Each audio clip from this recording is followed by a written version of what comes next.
do, do, do.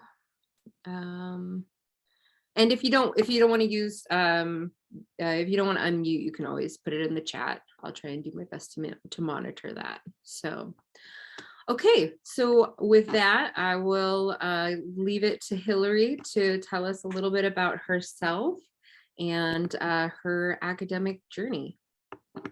Oh, yeah. Thank you. Also, thank you for giving me the opportunity to kind of speak today. I really like kind of going out and talking to other people about like trajectory and wanting to go to school and pursuing higher education, especially being a person of color and stuff myself. So just a quick kind of synopsis of myself and my life. I am originally from the Bronx, which is a borough in New York City. I am a product of going to all public schools in the Bronx. And I even went to undergrad and I did my bachelor's in science and chemistry at a school or at a historically Hispanic serving institution called Lehman College, which is also in the Bronx. So I stayed in the Bronx for most of my life until I decided that I wanted to pursue graduate school, and that when I wanted to do that, I wanted to go as far as possible. And decided to apply to schools in California. And so now currently I am I just am like finishing my second year. I'm going into my third year of my PhD program. I currently just defended for my master's, so I have that now, which is kind of great. And I work in a theoretical and computational chemistry lab with Francesco Pisani. And what do? I basically model metal organic frameworks to simulate atmospheric water harvesting. So kind of using these materials and to see how well they're able to kind of capture pure water from our atmosphere instead of using land water sources for purification. Mm-hmm. I just realized that I'm muted. So awesome.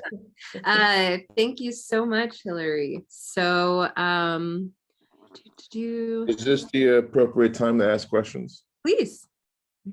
So Hilliary, if I understood you correctly, you're taking pure water directly out of the atmosphere. Is that correct? Yes. Well, yes. So basically, there are these kind of porous materials called metal organic frameworks that are basically synthesized in a lab. And what they're able to do is they're able to put these in kind of a machine that over the course of the day, well, mostly at nighttime, because at the lower kind of temperatures and humidities, these porous materials are able to absorb water into themselves like a sponge in those cold or at nighttime. And in the day when it's warmer, they're then able to release this water. And so it's really cool because we're able to produce, currently they have it on a smaller scale. And so with maybe a couple 100 milligrams of the material, they can absorb up to a couple liters of water a day. So Hilliary, so the data has been given to you and you feed into a computer so that you model them based on the data given to you. Is that what we are looking at? I wish it was that simple, but no.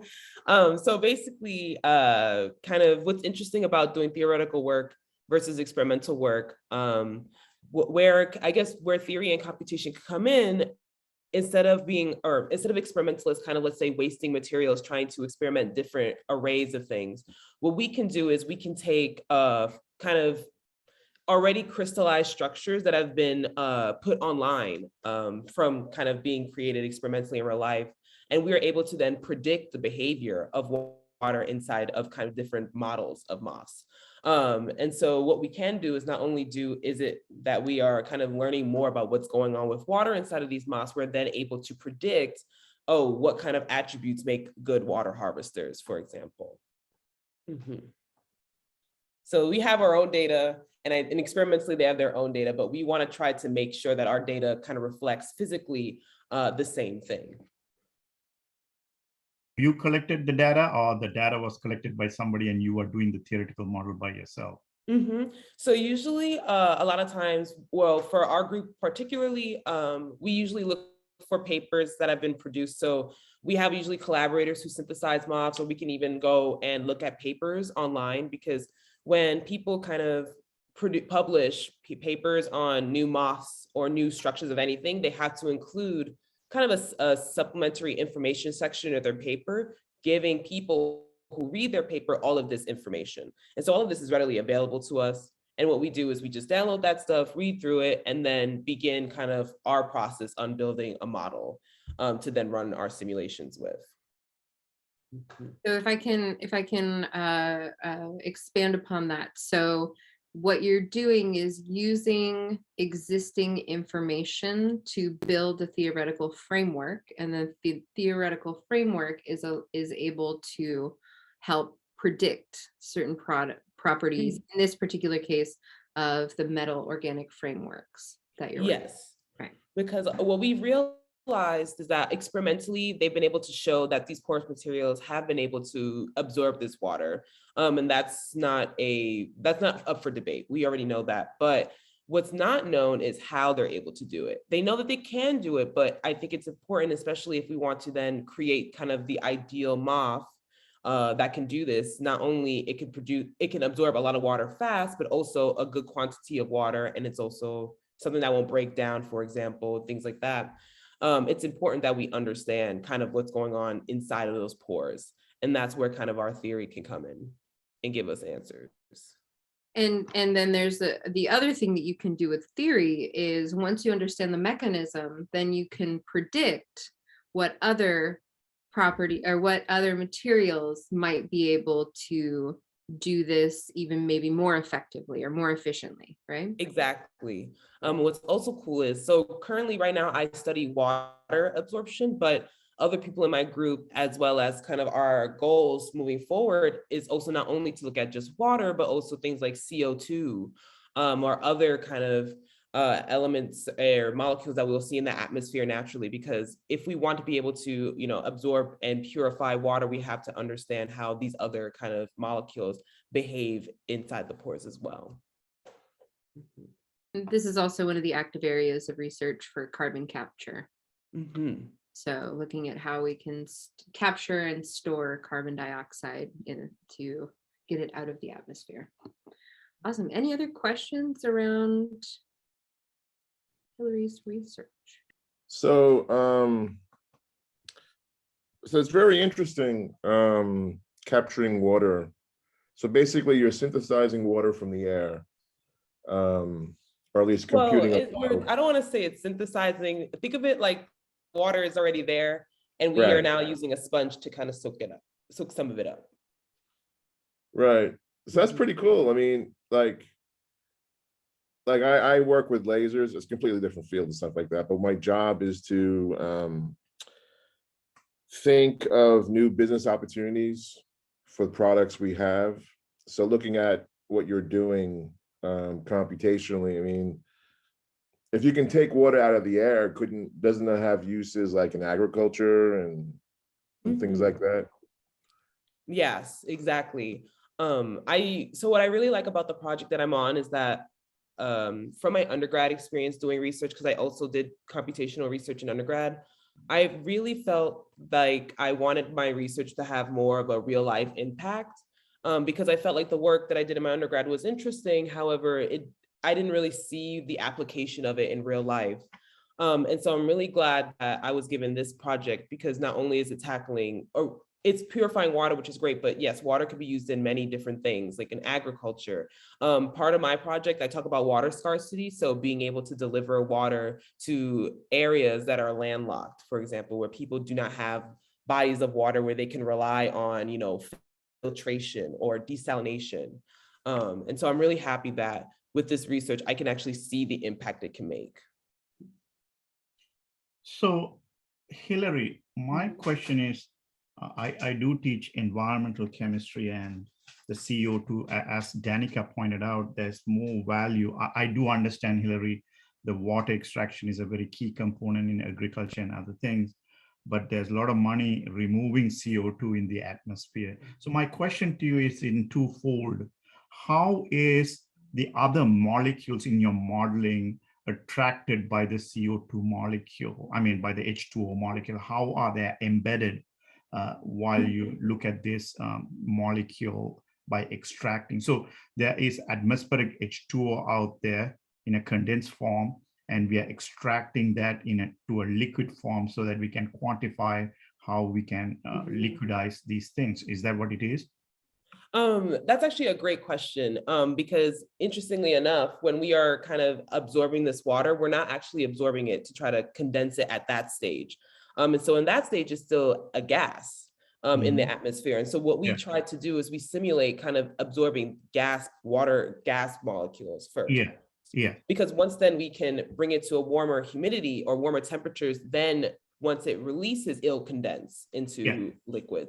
Yeah, so Hilary, so you have modeled about a critical temperature where the atmospheric H2O is changing the physical changes. And I'm assuming you work with parameters that would change far as the changing of the temperature and how it is changing into a liquid format. So what is the magic number that we see in this temperature apart from the published values that we have? Oh, so well, right now when we run our we are running our simulations, we tried to simulate kind of STP, so standard, so like 300 degrees Kelvin. And what we actually change is our pressure. Because what we try to do is we are looking at the different kind of changes in pressure as we're going from the atmosphere down. And so that's kind of where we're focusing, because also where we tried to match our kind of simulation protocol to what they've done experimentally. And so experimentally, this is how they set it up. And so we tried to replicate that model. And basically, because I know we talked about how the CO2 and our water kind of enter these kind of materials, it actually has something to do. So with the metal organic frameworks, the key word with the metal organic framework is that they are a metal cluster. So usually it's a transition metal. Transition metals, I don't know if anyone has seen the periodic table, but like the long section in the middle where all those different elements are. Usually we actually can see that a lot of times either it's with those metal groups, or kind of the second part of what a metal organic framework is there's an organic linker. So this is a combination of, carbon, oxygen, that link kind of these metal clusters together, kind of like puzzle pieces, and it creates the kind of porous material. And so what happens is the water molecules with these porous materials linked together, there's these kind of holes in the material, and we consider those as pores. And so with these pores, there's usually either open metal sites or there's open linker sites that will attract, because water is very polar, it will attract the water molecules to the pore. And so very quickly, so we are looking at these pores, and we are looking at a metal binding in the middle as a chelating agent. Is that what we are looking at? It's not only the metals, it is metal ions that are binding to these pores. Is that what we are looking at? So we are looking at how, so usually the water molecules that are in, so we have the model, the MOF, the pore here, and we see that the water molecules are going to go and attract themselves towards either metal groups or certain very polarly charged ions. I don't want to say specifically it's only metals or only series of linkers, because depending on the different MOF and how it's constructed, it will change the behavior of how water attracts to it. And so these water molecules are going to come in, or CO2 or any molecule of your choice are going to come in to try to form, what we've seen right now is that they'll try to form hydrogen bonds with those groups. And so as more water is filling into the pore, we actually start to see that not only are the metal sites now attracting the water molecules, but other water molecules will also attract the water molecules to come in as well, until it's at a saturated state. So where there's no more sites and it's not a favorable position for the water to enter. And that's when the pore is filled and can be released.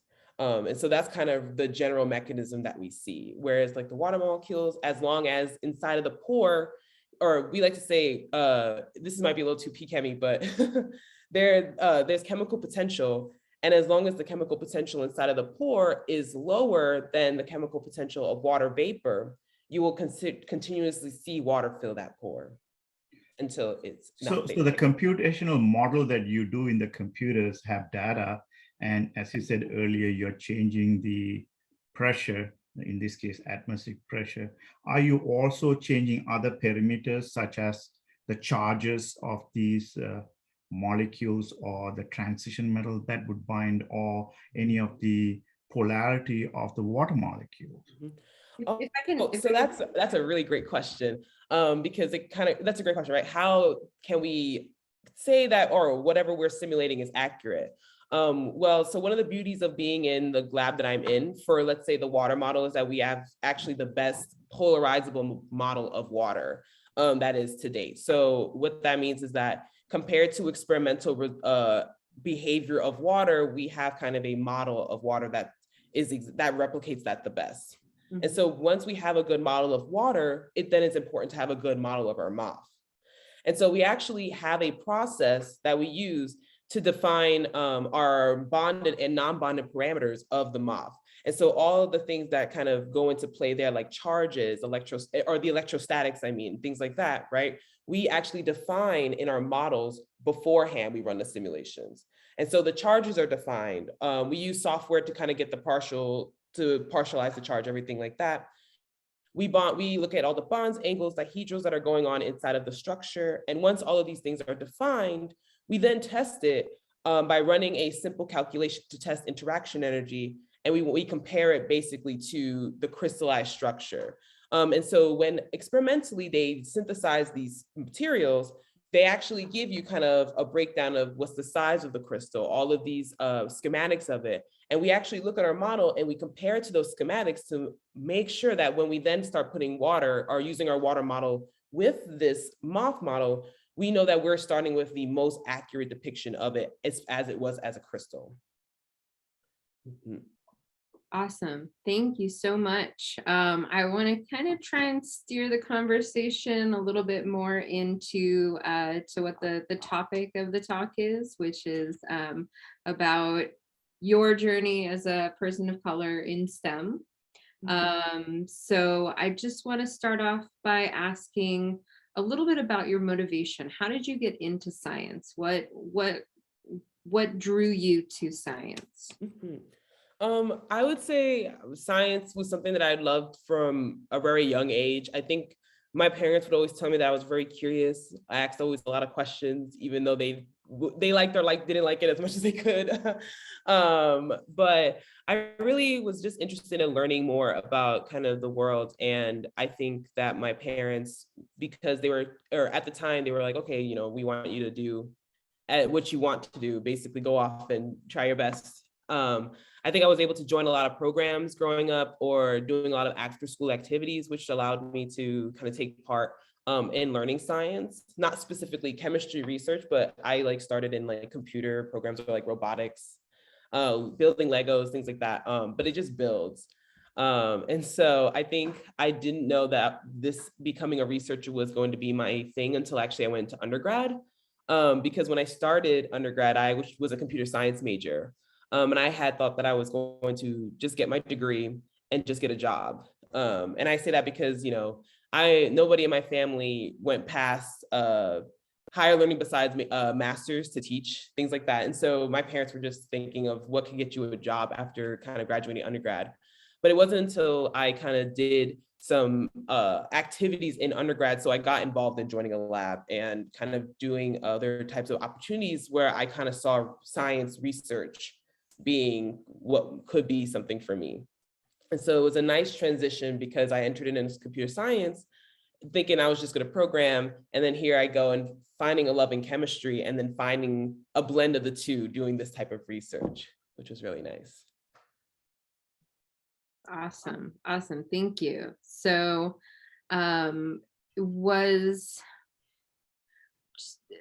So did you find your undergraduate research group or did it find you? Does that make sense? Yes. So I had to go find it. So at my undergrad, it's not an R1 school. So I guess people talk about R1 schools, and I didn't really understand that concept until I even came here. But there's this, so my school wasn't very funded and there wasn't many labs. Even in my, in theory, there was only maybe 2 labs or mostly 1 that I could join. And so I basically found my PI that I ended up working for by chance because he was a sub for me for a lab class. He subbed one day for my lab instructor who wasn't there. And I walked up to him and said, hey, I like doing these things. Do you know possibly where I can get involved? And he was like, okay, come to my office at Friday at this time. And then that's how I started shadowing. And so it was just really by chance. And so I always tell people, talk to people. You really have to put yourself out there because the worst thing they can say is no. And so really just reaching out and finding those resources. Awesome. Thank you. What's an R1 school? An R1 school is like so they have research schools that do research, and there's a ranking system based off of how much funding and how much research they put out. And so R1 is like the top school. So, or not the top schools, but the top schools that have like tons of funding and they produce a lot of papers and research going on. So like UCSD is an R1 school, and things like that. And I think my school was a R3 or lower, or my undergrad was. So it was a very big change. Oh, I see. Thank you. Yeah, and there's a huge difference in terms of the culture of R1 versus R other. Yeah. So the R1 schools tend to be very research focused, whereas other schools tend to be a little bit more classroom focused, I would say. That may be an unfair statement, but I that was my experience at least. So no, I think it makes sense, because even in my undergrad, I feel like the focus wasn't really research. It was really just to do your classes and pass them so you can graduate. Versus here, and now that I'm at this school, they really stress making sure you put in the hours to do your research. And, classes can, you'll be like, classes are in the back, like you'll do that, but you really need to make sure you're doing your research. So it's very much a different mentality. absolutely, yeah. So, Hilary, just a quick question.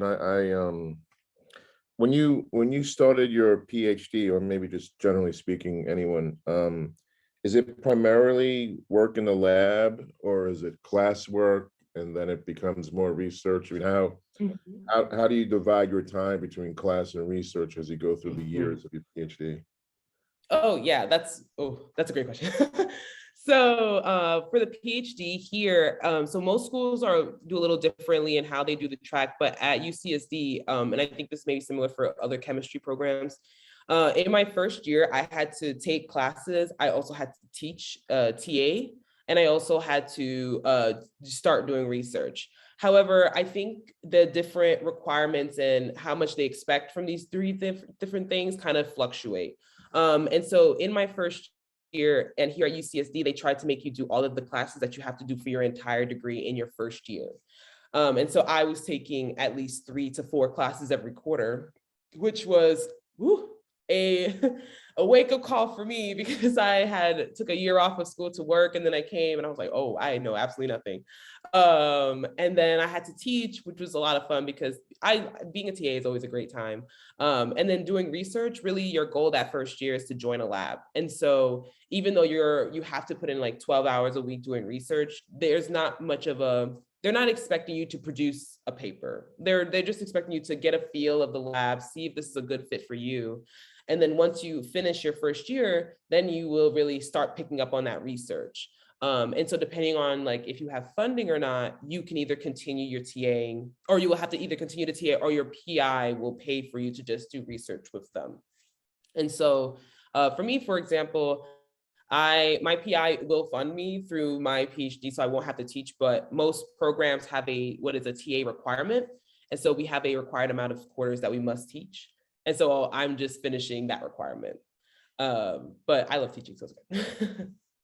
Yes, the principal investigator, basically the professor you work for. But yeah, so now I haven't taken any classes since spring of last year, which is nice. But yeah, so mostly now I just do my work primarily, and now that I'm doing my teaching, I also have to teach a little.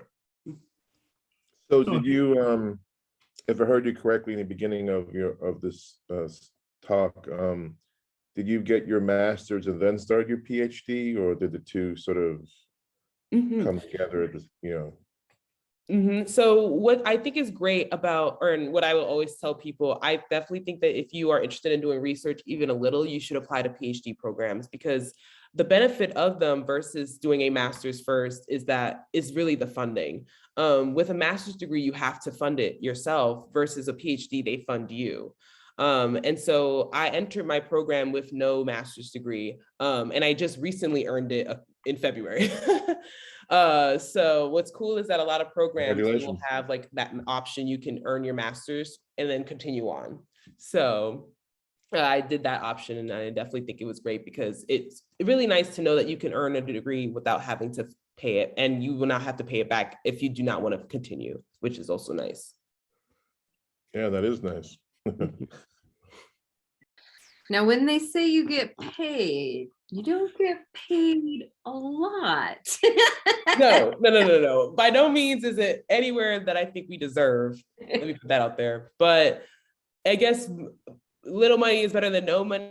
Yeah. But also you kind of want to, what's nice is that when you apply for graduate school, you can kind of negotiate how much money you can make. So and negotiate the most you can. Yeah. Awesome. So my next question for you is, were there any unique challenges that you faced in STEM due to intersectionalities? Oh, yes. I've had a lot of experiences, not only here, but also back in the Bronx. Because I guess they always, or the Bronx is, how should I say, the poorest borough in New York City. And so the education wasn't that great. And so all my life, even when I was going to different programs, teachers would tell me that, I may be an A student here in the school, but I'm gonna be a C student if I go somewhere else. Or, don't shoot to go, you shouldn't even apply for this program because, you're not gonna get it anyways, and things like that. And even once I got here, the imposter syndrome it's really hard to navigate the imposter syndrome, because I've had professors here tell me because of where I came from, they didn't even think I could do calculus. Yeah.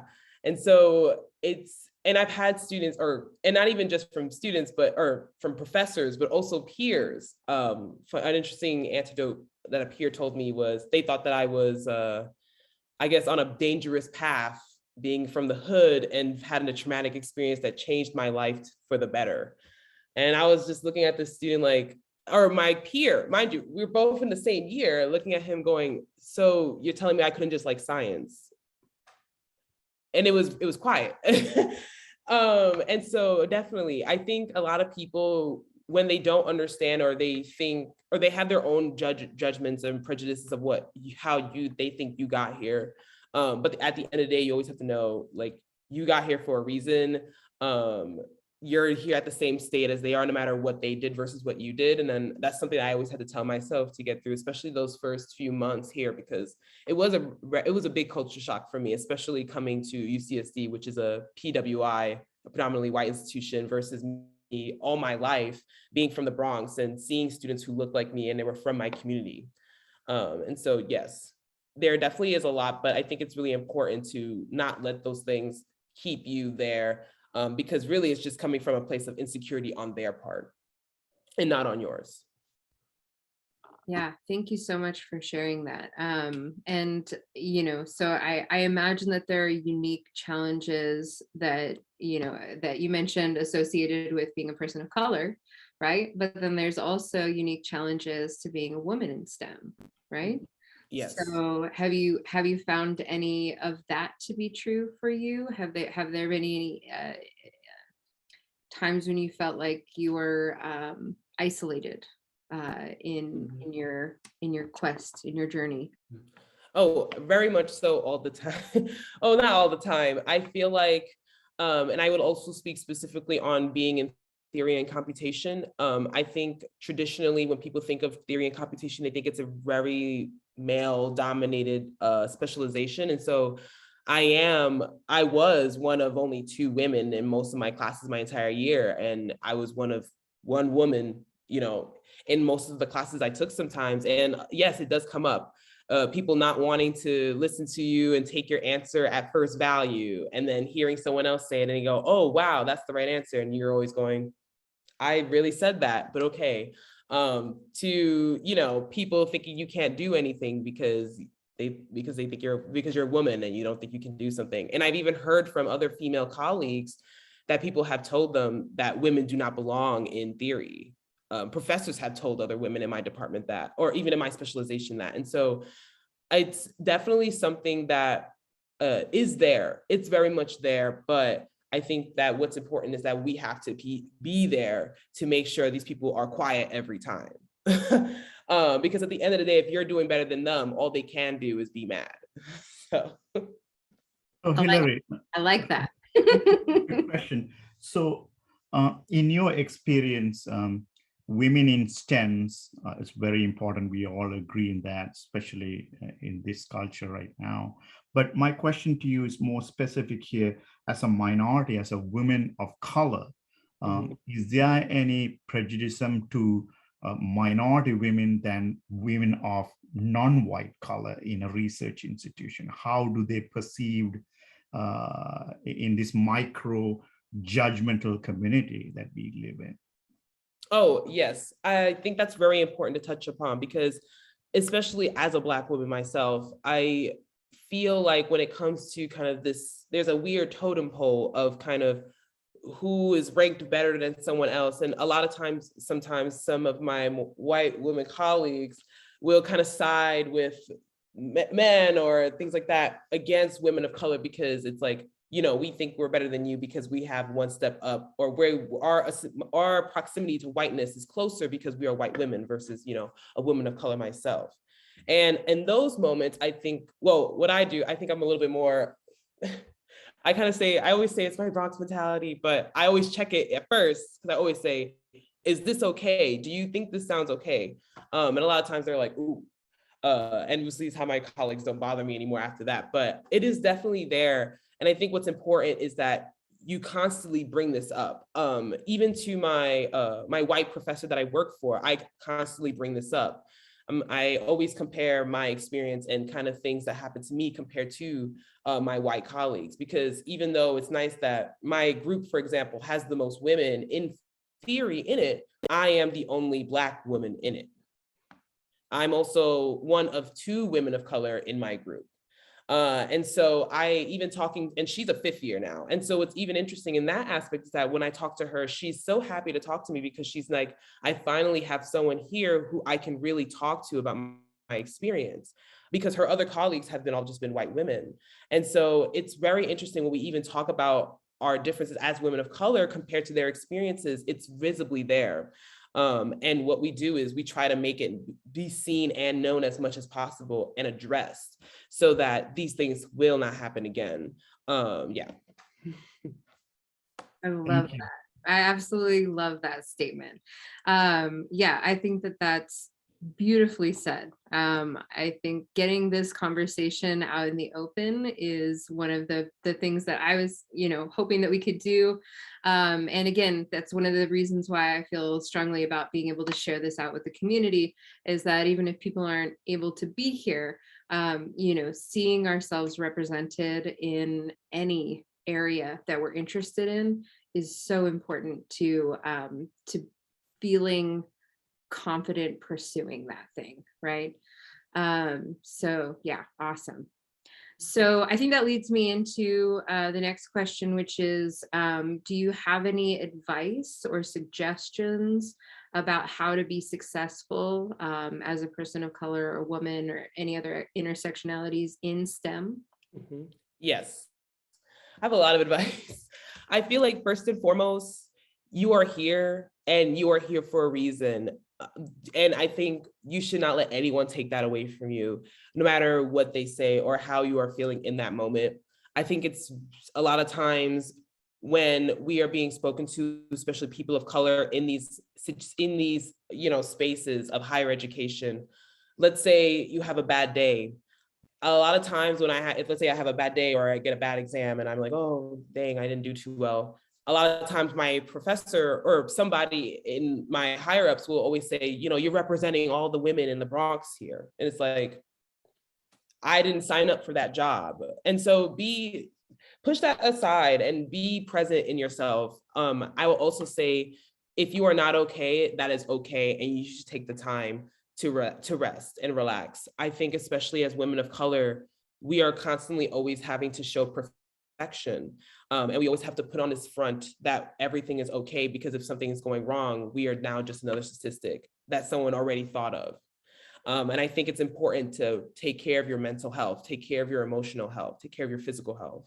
And so have those days for yourself.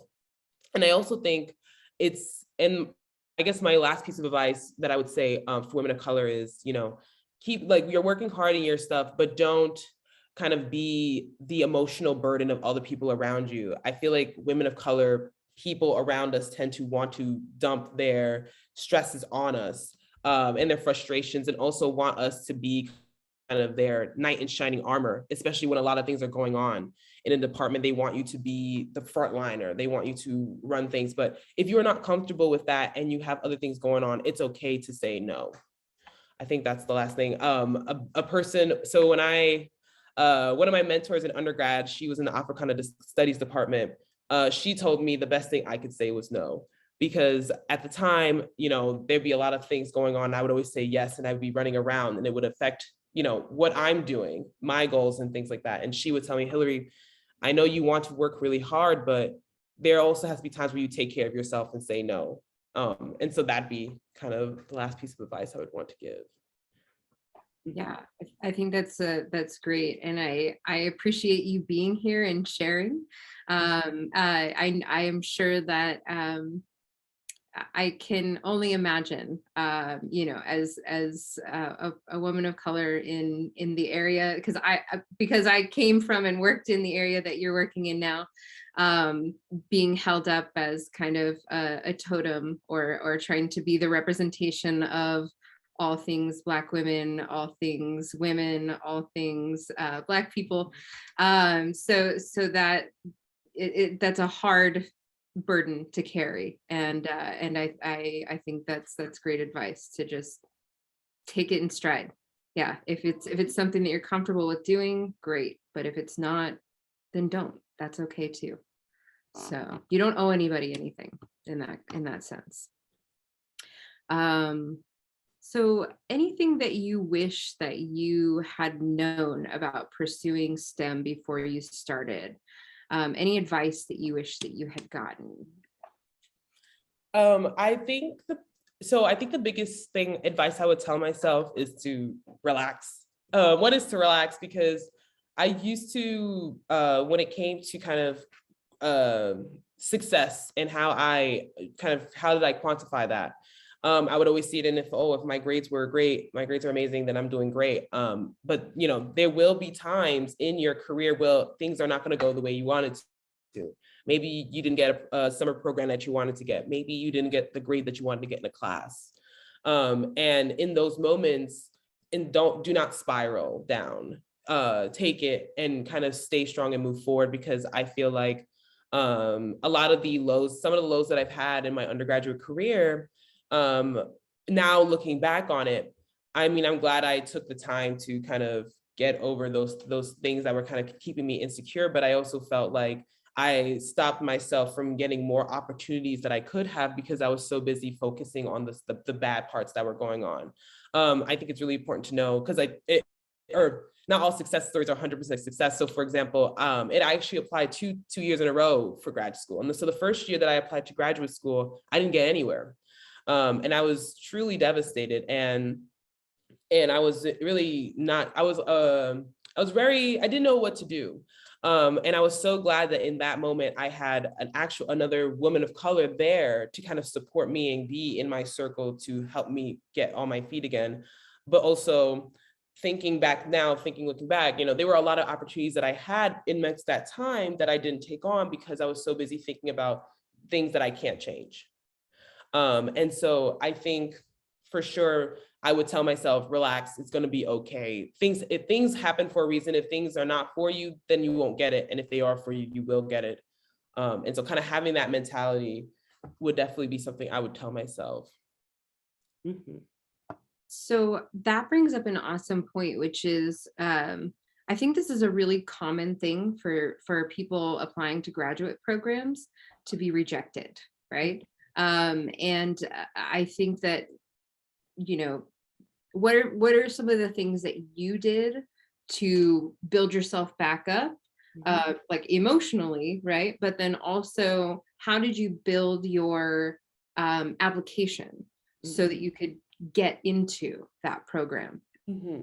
Yeah, and so that's a great question. So kind of once I got all my rejections my first year, after kind of being in that sad place and luckily having a support network. And so I would always say, kind of reach out to loved ones, because even though they will not understand completely what you're going through, at least they'll be there to kind of help you get out of the negative space that you may have put yourself in. And I think once you get past that, you need to then sit down and look at your application. I think sometimes when we submit, we work on things and we submit it, we have a love for it. We say, oh, this is my baby, this is my product of myself, but we have to be constructive about it and say, okay, let me read it actually now, looking back, and see what can be better. And also then creating a plan. I think that's the next important step. Luckily, I had a mentor who made me sit down and make a plan for my gap year, and then up until me applying the next time to improve everything. And so what did that mean? Taking extra time to look at my essays, doing my recommendation letters early, making sure if I had any standardized testing to do that earlier than later, kind of creating that timeline of application. But then, because let's be real, we need to make money. Also, kind of finding professions that can help, that you could put on your resume that will help you also get into school. And so I applied the first time in my senior year of undergrad, and in my gap year, I ended up actually being a lab instructor for my department after I graduated for a year. I also continued doing research for a little bit for a year, or for that year as well. And then I also joined another department and worked essentially three different jobs, which was a lot. But what it did was it helped me build kind of my resume, my yearly off resume, so that when I applied to school, here is now a more robust application. And now we see that this person has done these things to show that they want to do this. And so then that kind of, I feel like, was set my application over the top for the next year, because then after that, everything just fell into place. And I felt like, versus the first time I applied, where I felt like I was just struggling to get to the deadline, the second time around, I finished earlier than expected, and I felt like that was a breeze. So kind of creating that timeline. Yeah, and I think that's another important point, is that a lot of undergraduates, when they're applying to PhD programs, are also in the thick of their senior year, right? So, and that is crazy stressful, right? You're usually taking some of the hardest classes that you've taken of your entire career. And you have a lot of deadlines going on with that. Plus you're doing research already, right? So you have a lot of these commitments that are weighing on you. And so yeah, having a gap year is not the worst thing, but it sounds like, from what I'm hearing, the best thing that you did for yourself was lean on the people, the networks that you had built for yourself. And I think that's one of the things that when we talked one-on-one, it sounded like you really availed yourself of those things in your undergraduate institution. Would I be correct in saying that? Yes. And so I think I'm very fortunate that I was able to get involved very early so in my undergrad, we had an office called the Office of Prestigious Awards, where literally kind of the director of the office, what she wanted and what she envisioned was to create a community of people to come around that could, let's apply to awards together. So there's different awards going on, and we can do the application process together, so you don't feel alone and you don't feel isolated in the process, and you have someone there on every step of the way. And so I kind of feel like, and especially something I want to tell other people, to do that as much as possible, seek out all the resources where you are, because when things like this happen, these are going to be the resources you're going to be relying on to get you to the next step. And so getting involved as much as possible in the application process. We all know it's sad to apply and not get something, but it's a learning experience, and it kind of prepares you for, I guess, for more different things that might be happening. And because when I was an undergrad, I would apply for summer research awards and not get it and be devastated. But then now looking back, it's like, okay, that was a summer research opportunity. This is grad school. We can't be sad every single time. We have to just keep going, and kind of building yourself up that way will make you just more confident. And also you just don't feel alone. And I think that is something that I don't really see, and not to say that I don't see here, but the benefit, I feel like, because people always tell me, oh, you should go to these top schools in undergrad versus going to the small liberal arts college I went to in the Bronx. But I would always say what I got that people didn't get is the community. People truly care and want to see you succeed. And so these people are not going to try to fight you or make you not, or I don't know, sabotage you, for example. Everyone's there to just get to the next step and to be on their path. And so it just really felt like a second family. And so if you can do that in your undergrad, I think that would be the most priceless thing you can get. Judy, did you want to ask a question? Yes, thank you, Danica. I really appreciate hearing from you, Hilary, and it brings back memories. I'm sorry I missed part of it. I had another meeting, but I wanted to try to get here to at least get some of it. My question is, as part of those resources that you're speaking of, do you recommend that students join professional organizations as student members, and particularly organizations that represent their ethnic backgrounds? For example, I was in the field of psychology, and I joined the Association of Black Psychologists as a student. And it was coming from Washington, D.C. We're both from the East Coast. I came to California and I go, where are the Black people out here? You know, Exactly. God. So I called my friend who had advised me on going into the field. And I said, where are the Black people? What do I do? So she gave me a connection with someone who was with the Association of Black Psychologists. So I joined, and it was like that community that you spoke of. So I could bounce things off of them. I could share information. It was almost like after I became licensed as a psychologist, having, you know, consultation with other professionals. I wasn't a professional yet, but it was like having that a professional family. And because they are Black folks, as we know, they've just become family. You take the professional out of it, and they're just folk, you know. Mm-hmm. I think that's a great thing to touch on. Also, hi.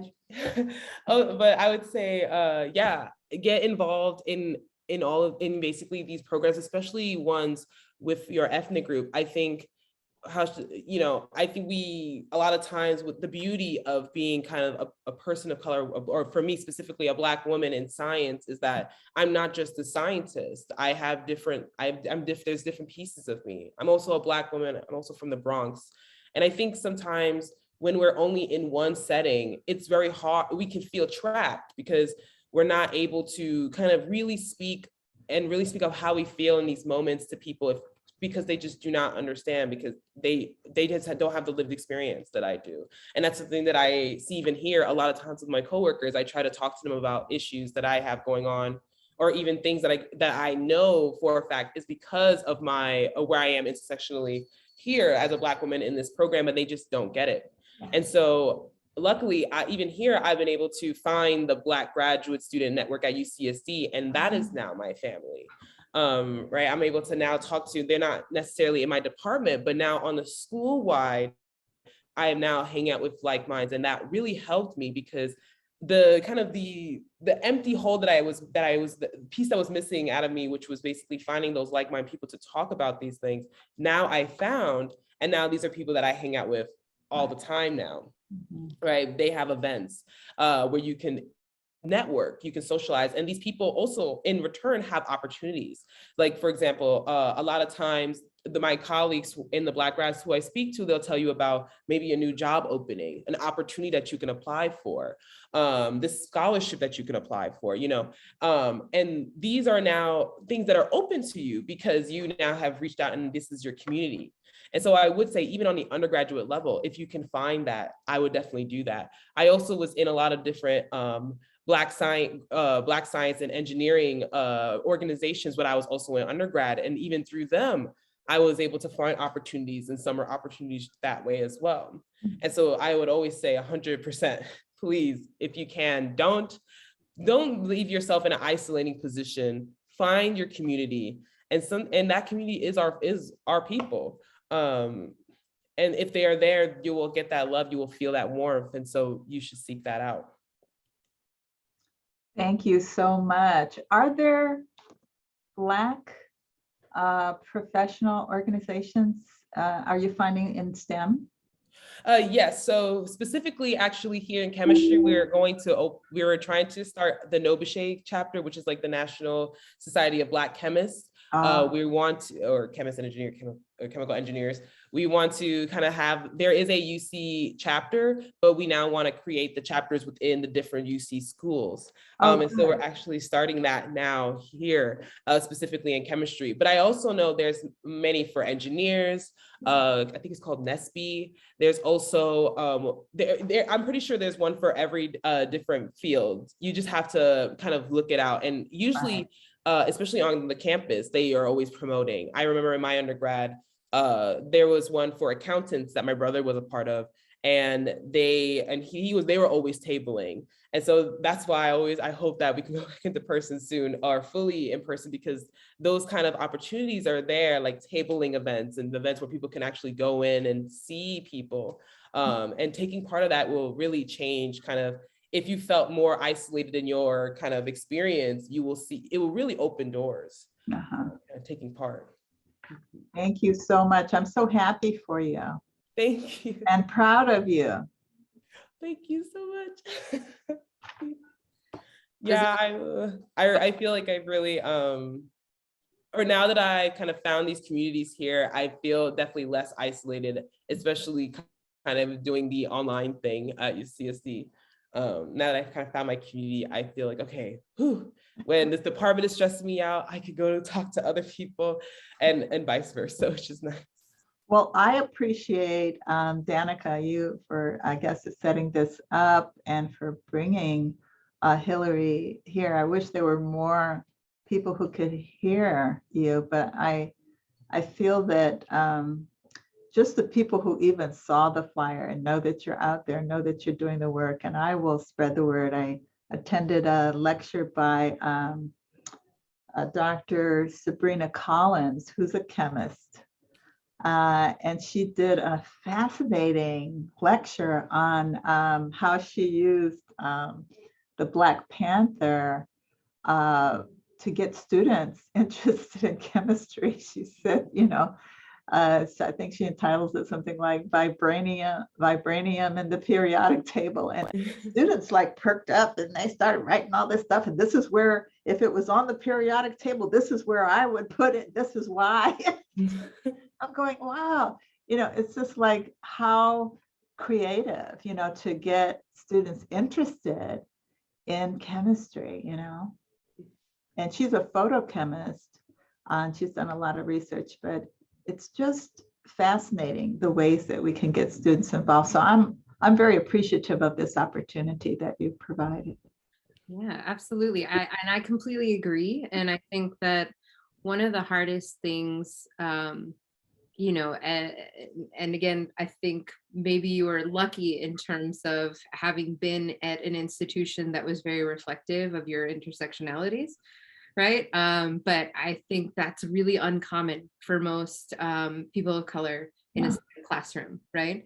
And so one of the things that I feel really strongly about is, how can we give people voice to see each other, right? So how can we present opportunities for people like Hilliary to share their experiences and just let people know, like it's okay. It's okay if you're not successful every time, right? But there's other people that are doing what you're doing, right? That are struggling the same struggle, and we can help each other, right? We can build each other up. So yeah, thank you so much. Was there any other questions that anyone had? It was very informative. Thank you, Hilliary. Thank you, Danica. Wonderful. I just have one more like kind of off the cuff question. I think I already told you, Hilliary, but who inspires you? Mm-hmm. I would definitely say I feel like there's many people that inspire me. And I feel like the closest sphere would be like my mother and my grandma. Both of them are, well, my grandma especially, because she went to school later in life after having her kids to get her nursing credentials, and my mom being kind of the first person in her family to get her master's in that sense. I feel like they inspire me every day to always work hard and kind of push myself. but I also have kind of a lot of the mentors that I've had along the way. So like teachers from like a middle school, high school, even professors in undergrad, all mostly Black women were all there to be like kind of my pillars to tell me, you know, work hard, but also take care of yourself. Be present with yourself, and be present with the world. And you don't always have to, you know, be in your books and things like that. And so I feel like kind of seeing those women and seeing how successful they are and seeing how organically themselves they are, I always want to kind of always moving forward, want to be and doing the high science and high impact work that I want to do, but also still be true to myself. So yeah, these are like, I feel like Now being a mentor to other Black women like yourself, right? Now Yes. you're entering that role, which is tremendous, right? I mean, you, like Judy said, inspirational stuff. Seriously, I know that it sounds kind of cheesy, but it's huge, you know, to be able to be in the position that you're in now and help support other women of color in their journeys. So just your willingness to do that, I think, is tremendous. Thank you. Could you please put your email contact in the chat? I'm going to add you to our list of, thank you, possible contacts for resources. So you have now joined a resource. Yes. That, you know, if we have students that are going into that field, or, you know, someone that I can refer them to you. Thank you so much. Wonderful, thank you. And this recording is going to be available. I'll have it on my YouTube channel, and then HSI will also host it. So it'll be available and shared out. So if you do have students that, you know, maybe just want to hear a little bit about this, that'll be available down the line. So. Wow, thank you so much. This is tremendous. Good luck. Keep up the good work. Thank you. All right. And thanks so much, Danica, for setting this up. Take care, Judy. And thank you, Daniel, for joining us. Thank you. Bye-bye. Take care. Have a good one, Hilary. Bye. Yes, I was gonna say I'm really excited to come in person next time. I'm really pumped. So I can't wait. Yeah. So again, let me stop the recording.